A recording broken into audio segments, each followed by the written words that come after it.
साथियों, दशकों तक रेलवे को हमारे यहाँ की स्वार्थ भरी राजनीति का शिकार होना पड़ा।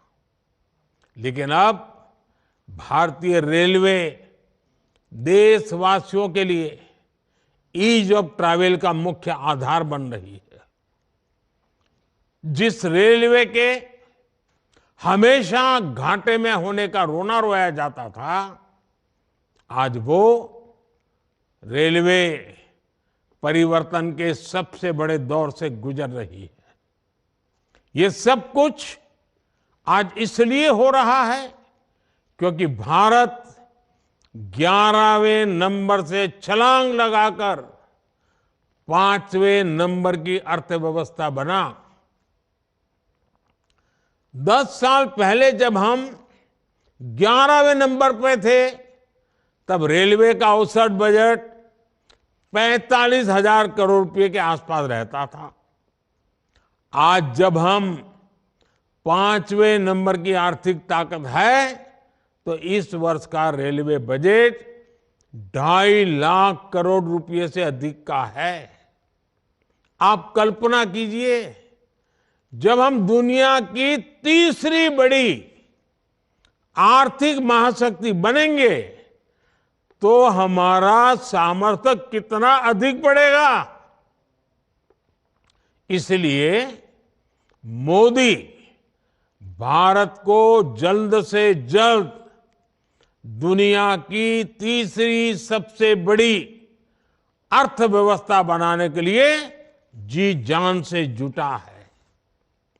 लेकिन साथियों, आपको एक और बात ध्यान रखनी है।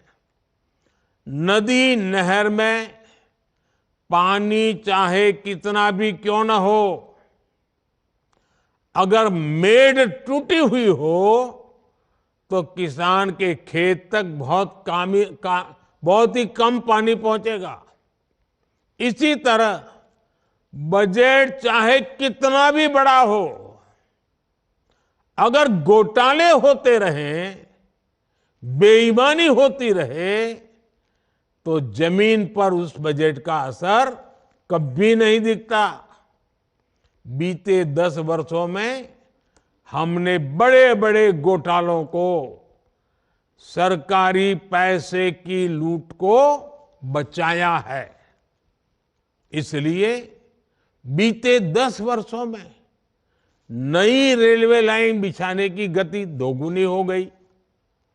आज जम्मू कश्मीर से लेकर नॉर्थ ईस्ट तक ऐसे स्थानों तक भी भारतीय रेल पहुंच रही है जहां लोगों ने कभी कल्पना भी नहीं की थी।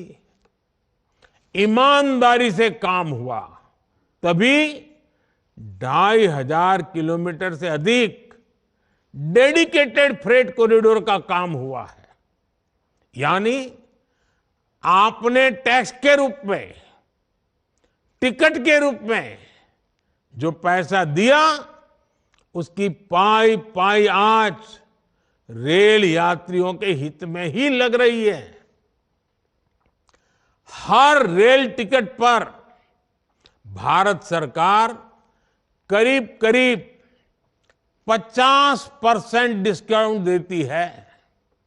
साथियों, जैसे बैंक में जमा पैसे पर ब्याज मिलता है, वैसे ही इंफ्रास्ट्रक्चर पर लगी हर पाई से कमाई के नए साधन बनते हैं, नए रोजगार बनते हैं।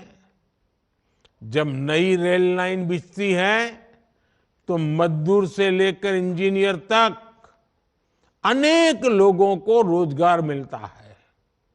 सीमेंट, स्टील, ट्रांसपोर्ट जैसे अनेक उद्योगों, दुकानों में नई नौकरियों की संभावनाएं बनती हैं। यानी आज जो ये लाखों करोड़ रुपए का निवेश हो रहा है, यह हजारों प्रकार के रोजगार की गारंटी भी है। जब स्टेशन बड़े और आधुनिक होंगे, ज्यादा ट्रेनें रुकेगी, ज्यादा लोग आएंगे, तो आसपास रेहड़ी पटरी वालों को भी इससे फायदा होगा। हमारी रेल छोटे किसानों, छोटे कारीगरों, हमारे विश्वकर्मा साथियों के उत्पादों को बढ़ावा देने वाली है। इसके लिए वन स्टेशन वन प्रोडक्ट योजना के तहत स्टेशन पर विशेष दुकानें बनाई गई हैं। हम रेलवे स्टेशनों पर हजारों स्टॉल लगाकर उनके उत्पाद बेचने में भी मदद कर रहे हैं।